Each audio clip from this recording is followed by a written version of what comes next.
தமிழ் மொழியால் இணைந்த அனைவருக்கும் வணக்கம். இன்றைக்கி ரொம்ப ஈஸியாக மீதமான சாதத்தில் ஒரு இட்லி எப்படி செய்கிறதுன்னு பார்க்கலாம்.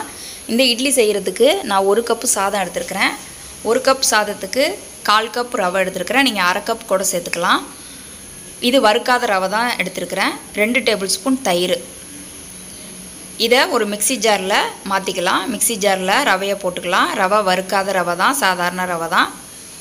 அது கூட நம்ம எடுத்து வச்சுருக்கிற 2 டேபிள் ஸ்பூன் தயிரையும் சேர்த்துடலாம். அது கூட ரைஸையும் சேர்த்து நல்லா மையாக அரைச்சி எடுத்துக்கலாம்.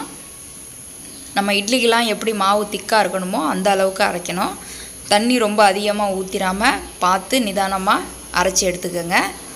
இப்போ மாவு நல்லா ரெடி ஆகிட்டு இப்போ தேவையான அளவு உப்பு போட்டுடலாம். சாதத்துலேயும் ஏற்கனவே உப்பு இருக்குங்கிறனால பார்த்துட்டு கலந்துக்கோங்க. பாருங்கள், மாவு இந்த பதத்தில் இருக்கணும். அப்போ தான் நம்மளோட இட்லி நல்லா வரும். அப்படி இல்லைனாக்கா கொல கொலன்னு ஆயிரும். தண்ணி ரொம்ப அதிகமாக விட்டிங்கனாக்கா இட்லி கொல கொலன்னு ஆயிரும். இப்போது இட்லி பாத்திரத்தில் நம்ம இட்லியை நார்மலாக எப்படி இட்லி ஊற்றுவோமோ அந்த மாதிரி இட்லியை ஊற்றி எடுத்துடலாம். இதில் நீங்கள் துணி இட்லி பானை தான் வச்சுருக்கேன் அப்படின்னாலும் நீங்கள் கண்டிப்பாக அதுலேயும் ஊற்றலாம். அதுலேயுமே நல்லாவே வரும். இப்போ நம்மளோட இட்லி சூப்பராக வெந்துருச்சு. இதை உடனே நம்ம எடுத்துட முடியாது. ஒரு 5லேருந்து ஒரு 8 நிமிஷம் வரையும் நல்லா ஆற விடுங்க. ஆறுனதுக்கப்புறம் எடுத்திங்கன்னா தான் நல்லாயிருக்கும். ஏன்னா நம்ம சாதத்தில் செஞ்சுருக்குறோம் அப்படிங்கிறனால ஒரு கொழகொழப்பு தன்மை இருக்கும்.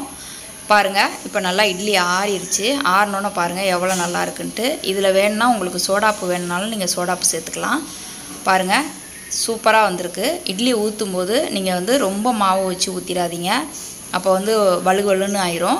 மீடியமான சைஸில் இட்லி வர மாதிரி ஊற்றி எடுத்துக்கோங்க. ரொம்ப ஈஸியாகவே செஞ்சிடலாம். மத்தியானம் சாதம் மீதி போச்சு, நைட் இட்லி ஊற்றணும் அப்படின்னா இதை கண்டிப்பாக நீங்கள் ட்ரை பண்ணலாம். இருக்கிற குழம்பு வச்சே நம்ம சர்வ் பண்ணிடலாம். கண்டிப்பாக ட்ரை பண்ணுங்கள்.